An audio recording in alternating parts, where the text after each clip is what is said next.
congratulations, but not just congratulations on this episode in general, because we have a very special thing that's about to happen right now, because I think you guys deserve an award of sorts. So I have to introduce you all to Andy Glass, a Guinness Book World Record adjudicator, who is here to present a special honor to this episode.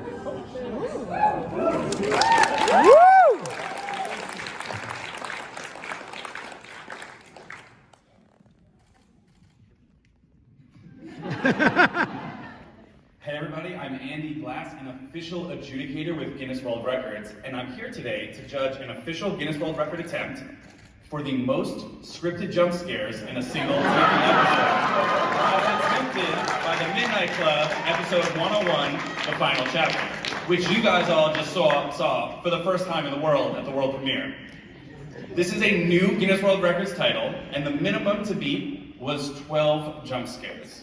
I've reviewed the script, and with y'all, I've watched the entire episode, and I can confirm that the Midnight Club has achieved 21 jump scares.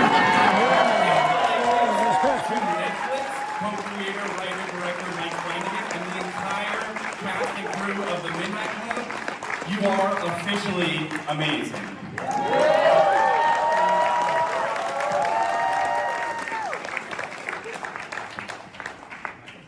Well, holy shit.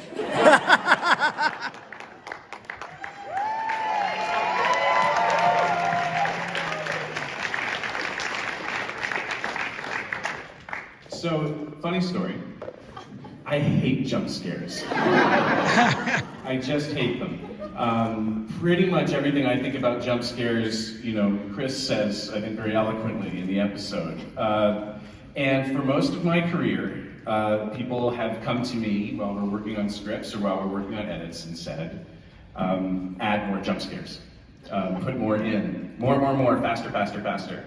And so on this project, we thought we were just gonna empty the missile silos, put as many jump scares as could ever fit into one scene, so that hopefully by the end, they would be meaningless and have no more impact. And so that in the future, if anyone ever came to us and said, add more jump scares, we could say, actually, we have the Guinness record for most jump scares in an episode of television, and we think it's fine the way it is. But this is amazing, this is really cool. I never thought for a million years that this is how we'd be remembered, so there you have it.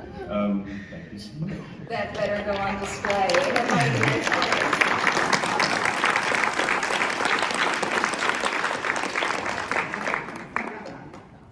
So, Mike, can you kick us off here? Because I have a feeling that there's a lot of fans of Hill House, Bly Manor, So can you tell us about what we're going to see in the rest of Midnight Club that'll give us all more of what we love in your work, but also what is something new that this series has to offer that kind of added an extra creative layer to your body of work? Well, I'll tell you what I love about this show is we had a chance to do something we've never gotten to do in any of the other shows, and it's all about these other stories. We call them the B stories in the writing room. We had a chance to kind of open up any subgenre that we wanted to, and after the pilot episode, which was a little more inventive as far as what the stories were going to be, all of the other stories for the rest of the season are actually other Christopher Pike books. So we're able to pull in all sorts of stuff. And that meant that we got to work with an incredible team of fantastic filmmakers who got to throw all sorts of different stuff up onto the screen. We got to hit reset every single episode on the tone and the aesthetic when it came to our B stories, which means you're gonna see cyborgs and demons and Satan and ghosts and witches and all sorts of crazy stuff that otherwise we'd never be able to kind of get into. So this show, more than anything else, has just got an awful lot of variety when it comes to the genre. Is there a world record for how many genres can be included in a single series? Because you might have that too. If there is, we're coming after it. Right to hear it. To build on that a little bit here, Trevor, can you walk us through the process of figuring out that you needed to include multiple Chris Pike stories, and maybe of the bunch, which would you say was the most challenging to bring to screen? Well, the first thing we had to do is convince Pike that you've written 82 books. We'd like 30 of them, please. and that took some doing, and then launched a great process in the writers' room where each of the writers would kind of do book reports. So they'd pitch each book, and then there was a kind of process where we married each story to each character in order to support it or learn something new about them in an episode that you wouldn't have seen before. And then actually what happened was we had to go back to Pike and ask to increase the pile a little bit because we ended up needing a couple extra books. So, we hope we have plenty for this season and hopefully plenty for seasons to come. We'll see how it goes. I think the most challenging of the bunch, I think the most challenging of the bunch from script to screen was maybe Give Me a Kiss, and it's one of my favorites. If you're all a fan of noir, you'll enjoy that one in particular. And I love Double Indemnity, and it has that kind of vibe to it. Because I think tonally it's maybe one of the bigger, it's not straight horror, and it's one of the bigger departures. But, it was like most of the other adaptations we took, the essence of it, and it supports that episode in a way that I'm really proud of. So I'm really happy the way it turned out. I think I'd guess that one. Should be proud of that one, and everyone for that matter. Leah, I'll come your way next so we can start talking about these characters here. And every single one of them is very special, but I know you have an extra special connection to two of them, Alanka and Nycc. So can you tell us a little bit about why those touch you especially strongly? Yeah, so I guess Alanka, I wrote a lot of myself into her. She's from Sacramento, but also she's a control freak. I'm a little bit of a control freak. I'm a Virgo. I was always someone who kind of had like a life plan, and I was thinking like, what would it be like to be on the precipice of your life and have this big bomb thrown into it? And how would I react? And I think I would not react gracefully. Alanka acts a lot more gracefully, but it is, she has to learn to let go, which is the arc of my life too. And I also had a baby over the course of making this whole thing. And doing that, you have to really learn to let go. So yeah, that's Alanka. And then Nycc, believe it or not, I've been writing television for over a decade now, and I've never written for an Asian female character before. So this is the first.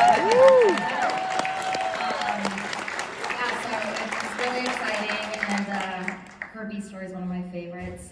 Just the intersection of, my culture and also mental health, and it's a beautiful story written by actually EP Julia Bicknell. I'm going to call her out; she's going to kill me, but she's in the audience. Super excited for that episode 8. All right, Heather, you're up next. We just get a round of applause for Chloe Royalty.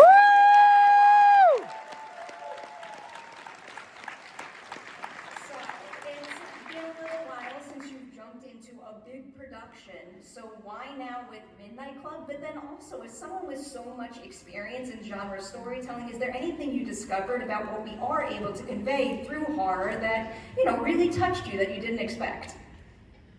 Well, my whole life I've been known as Nancy Thompson, and people call me Nancy in the grocery store, and I've become very used to, being extremely proud of playing that character, and I think one of the better, maybe the best young female roles written in that period of time, and so in my mind I would always say I don't really want to go back unless the part is better than Nancy. Like there's so much potential as a woman who's at a certain age now that I just want it to hit a lot of notes that I've never been able to see in characters on TV.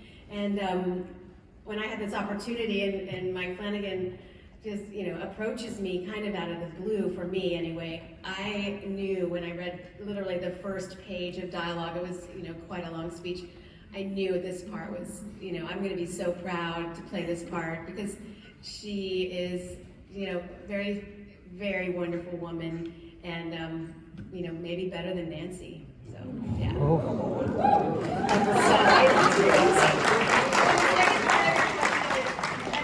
Horror has this, these tropes and all of these traditions that we actually try to abide by quite faithfully if you're making a genre piece. And one of the, I might even call it a cliche, is this grown up in the room who never believes the kids, right? Like that's how many movies. It's like the adult kind of a foil for a lot of, sometimes the humor, but also just that idea grown-ups don't get us. Grown-ups don't get teens. Grown-ups are never going to be our sympathizers, are never going to be in our court. And the thing that I love about this part so much is that this character actually is so in the court of the kids, and she is like their biggest champion. So I love her. I don't blame you. Next up, Peri Nemiroff. I feel like I need everybody to give a round of applause to every single actor in this show.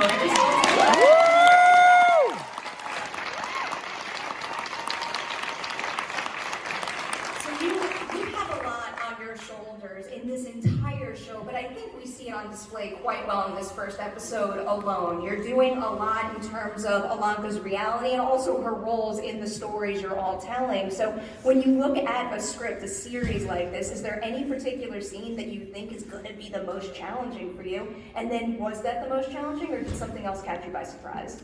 Absolutely. I think the scene of Ilonka being diagnosed as terminal was probably the one I thought would be the toughest to approach. It's such a life-altering news. It's an emotional roller coaster, and I wanted to make sure that that was depicted authentically and done justice.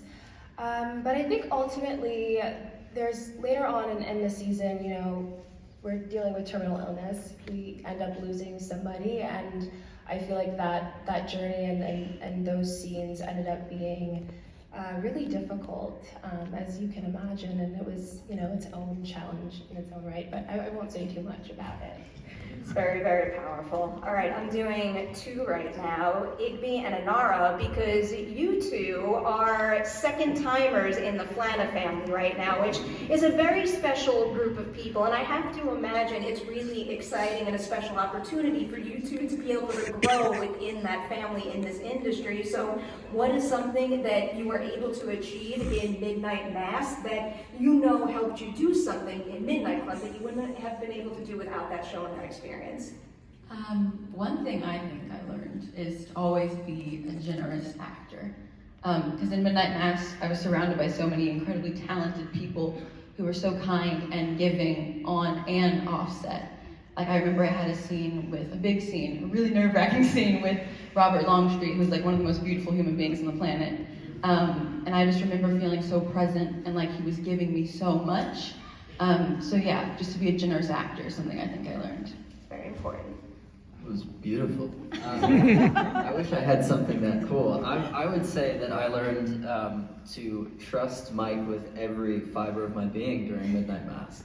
And it allowed us to develop our little cool shorthand, which is basically anytime I felt insecure, I'd go up to Mike and be like, cool, and he'd be like, cool, and then I'd leave it alone. I wouldn't mind it after that. Feel the need to respond, cool. That was a good answer. I like it. Everyone can take that and run with it. All right, from a serious question now to something a little silly. Chris, for you, I was doing some online stalking, and I had read a little something about you and Sorian doing an improvised musical theater number. What is this? Why did it happen? I don't really remember doing that number. I mean, when I act, I just lose myself in it. I don't remember that either.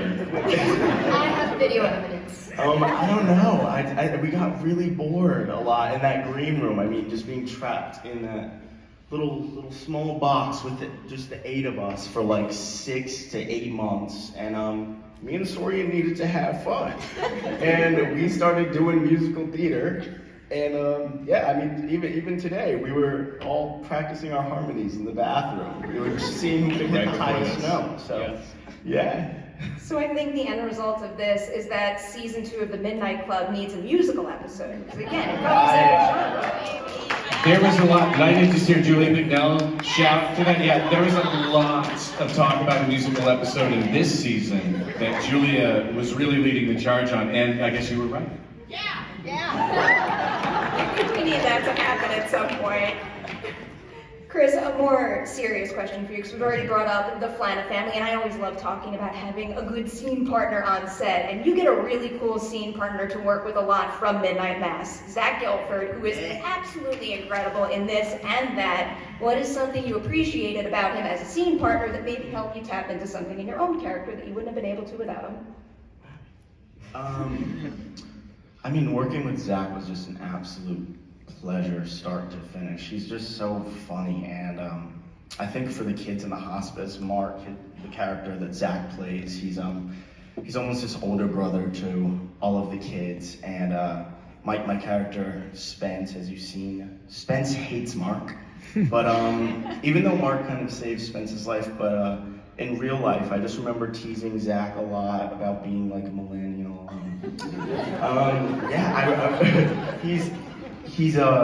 He actually kind of, in the show, Mark takes Spence to the hospice. He finds him on the street. And I remember towards the end of filming, I actually didn't have a place to live because my apartment just like ran out. I booked it wrong, I was 18. And everyone was like trying to give me a place to stay. And Zach was like, dude, do not be on the streets tonight. And I was like, Zach, I won't, I swear, dude. And he like offered me his home with his children, his wife. I mean, Zach Gilford, I can't say anything better. He's just one of the greatest guys I've literally ever met. Seriously, the Flanagan family, it's a serious thing. Oh yeah. I love it. Adia, I'm coming your way now, and I'll just tease for everyone. I said it to your face before we started, like one of the best surprises over the course of this season. Keep an eye out for Cherie. Yes. So, what can you tease about Cherie, and also maybe what is it that drives her to tell these not so true stories throughout the season? Well, I can tell you that Cherie is a very private person. She listens really well. So I feel like, I mean, Mike could probably tell you better, but I feel like there is probably a lot of like revealing that she's going to do and that she wants to do. But I think the reason why she lies so much is because she wants to protect her vulnerability, and she's tried to be vulnerable in the past and people didn't listen to her, and so now she tells these lies just for the fun of it. She's like, I wonder if people are going to realize when I start telling the truth. And so far people haven't really caught on, but she wants to. I think she wants to share, but she's kind of protecting herself right now. I don't want to spoil anything, but can you at least tease your favorite lie of the season?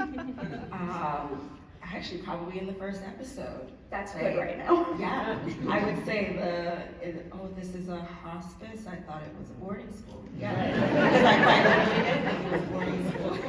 I will take that one.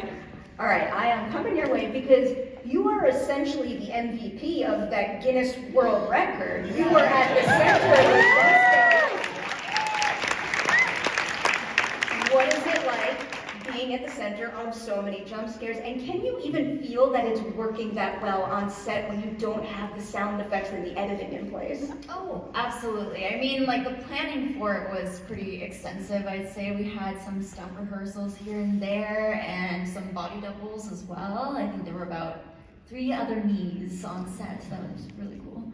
But yeah, no, I so much of it is like the editing, the timing, the screams, all the sound and everything. But yeah, we could tell right from the get-go that I think it was going to be a success. So very, very much so. Sorry, and so from the second I met Amesh in this show, he is just like a damn ray of light that really got my heart. So given everything that he's going through right now, where do you think that positivity and that spirit comes from within him? Video games. Video games make people happy. But no, Amesh spends a lot of video games. No, but I mean, when you meet Amesh, he's in the arcade. I mean, he's like in his zone. But yeah, I feel like Amesh is written so well because yes, he's happy, and yes, he likes to find the fun in a hospice.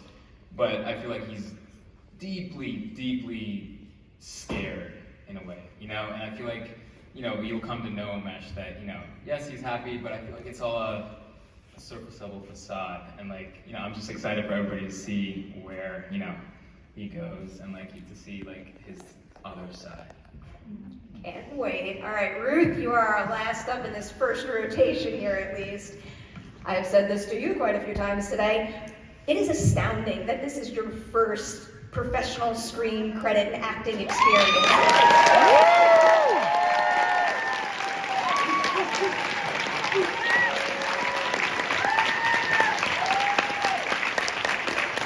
Again, I will emphasize, Ruth makes a big impression in this first episode, but seriously, just wait. I cannot stress that enough here, but first professional acting experience, what part of the acting process going in intimidated you the most, and then what is a part of the process that wound up being more creatively fulfilling than you ever could have imagined? Remembering my lines. I have the memory of a goldfish. There are girls that I went to school with for 6 years, I don't know their name. And I remember when I told my best friend that I got the roles, she was like, Ruth, you can't even remember people's names. How are you going to remember a script? So I was real worried about that. The most fulfilling part, I think, as an Irish person, it's part it's injected into you at birth. You're just crap at talking about your feelings. And so to have the way I felt as a teenager, that I couldn't really put it into words, to have, there's a scene in episode 2 where, shocker, I'm mean to Ilonka again, and I go off and are saying that pity, it's not helpful, and you know, no one appreciates it.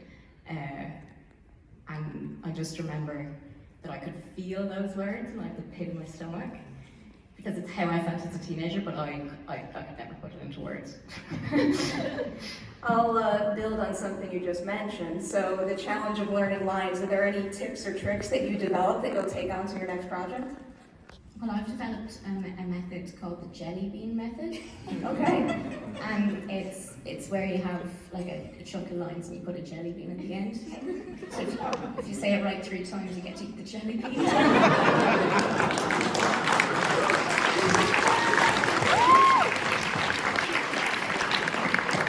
Next time I moderate a panel, I'm bringing jelly beans, and every time I deliver a question, I'm going to have one. Brace yourselves, this is a big group question for everyone, so I want you all to jump in when you come up with an idea, but given the fact that Midnight Club sees the characters experiencing their own stories, is there a favorite TV show or movie story that you, as in real you, would want to experience beginning to end? Spider-Man, but I'm Spider-Man.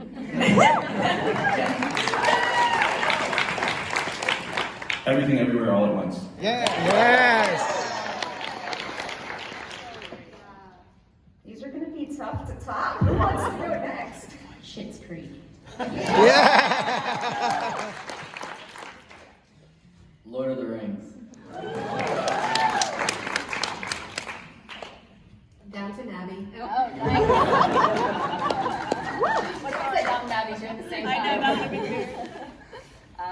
The Matrix.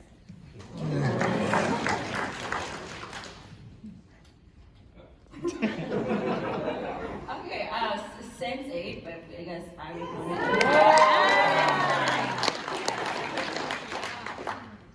I think this is it's because it's the last show I watched, and also there's a guest in the audience that's wearing a costume of it, but A League of Their Own.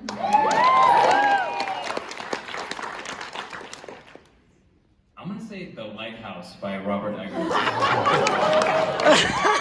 You want to live in that movie? Which scene? Yeah.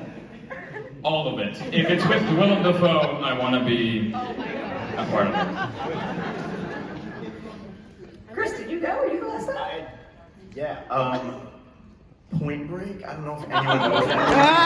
What? I would say the Avatar and the Blue People. Okay. How come no one picked Nightmare on Elm Street? I mean, I would want to try and see if I could. I've learned nothing from any horror movie I've ever watched. Clearly, I also want to live through Jurassic Park. For the cast here, so we can highlight the group dynamic and just how damn good all of you are in this show. Does anyone have an example of a time on set where one of your co-stars, even though you got to know each other so well, just did something so incredibly surprising and it elevated what was on the page in a way you never could have expected?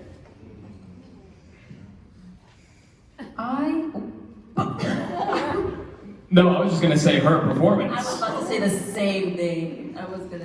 I mean, if you were gonna say your performance, then okay. But there's this really, really beautiful monologue when you tell your B story, and you delivered it so well each take. And then we just, we're usually like chatting and after each take, but after your monologue, we were just all silent because we were like, we can't do that. It was just breathtaking. It's great.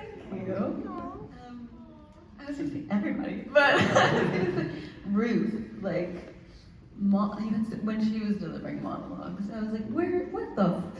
There aren't that many monologues in this show. Don't worry. There's a lot of monologues where Ruth is really very talented. I think people were just relieved when it was over that they were. She finally remembered her fucking lines. Sorry, I shouldn't curse, sorry. Anyone else want to throw anything out there? Oh, absolutely. Can we, Heather does some amazing character work throughout the season. Insane. And I wasn't on set for most of it, so seeing it in the show is incredible. That was the most fun, is getting to play some kind of crazy characters. And Mike and everyone is very generous in letting me try stuff that I've never tried before. So I hope everyone likes it. Be easy on my Boston accent, please.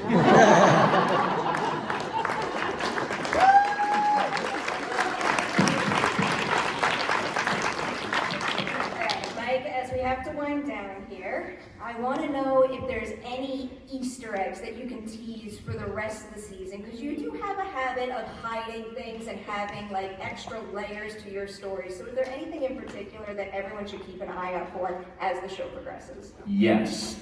So you can probably guess that the mirror from Oculus is in the show somewhere.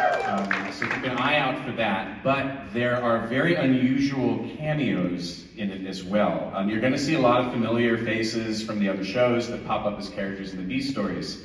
But there are 3 people who I want to challenge you to find in the show.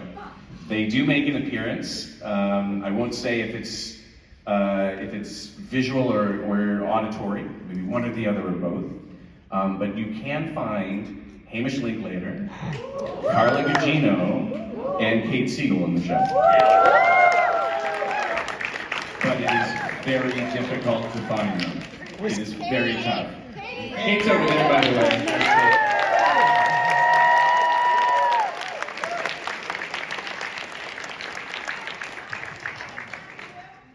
What?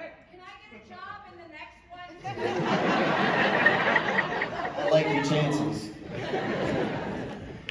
Now I have to watch the show again and find everybody. Did everyone get to keep their mugs? I need to know about these mugs. No? No, I broke all my spares. There's only one left. I have good news for you, Ruth. You have it, it's in your office. I have Ruth's donut mug, so if you broke the others, which I want to hear more about, I would be happy to give that to you anytime you want. Okay, thanks. All right, I think we still have time for one more question. I feel like I'm pushing it, but is there any particular scene in this show that made anyone go, oh my God, I can't believe this is what it takes to make it look like that on screen? Because with all the genres in play here, there's a number of incredibly striking visuals and feats in this show. I think I'm gonna, in episode 4, Gimme a Kiss, for the black and white episode, the color paletting has to be like really weird in order to make it appear right on the screen. So Anara's actually painted gray for a lot of those major For scenes. one of the scenes that me and you, I was painted like grayish blue because they needed to be the right lighting. Yeah. Anyone else want to add anything before we have to wind down? There's the 7th episode of this season is a very special episode. And there's something that it's directed by Axel Carolyn, who directed the terrific episode on Blind Manor called The Romance of Certain Old Clothes. Axel's terrific. And she put together episode 7. I don't want to spoil too much, but a lot of people online have been saying things about like, oh, the 5th episode, because of the pattern we've established in some of the other shows. In this season of this show, the 7th episode is kind of our doozy. And Axel was able to do something with a very ambitious script that I had no idea what it was going to look like. And it involves every single actor up here. And how she wove them all together and how that episode came out, I was completely bowled over. So I hope you guys are too if you stick with the show. I could keep you here all night. We're not allowed. We have to wind down when that clock's going to yell at me. But like a true storytelling feat here, so huge congratulations to all of you. And everybody out there, spread the word about Midnight Club and keep an eye out for more. You can go home soon and watch the entire thing. You don't have to watch it multiple times to catch all the Easter eggs and build on the story threads. It's a special experience. Thank you all.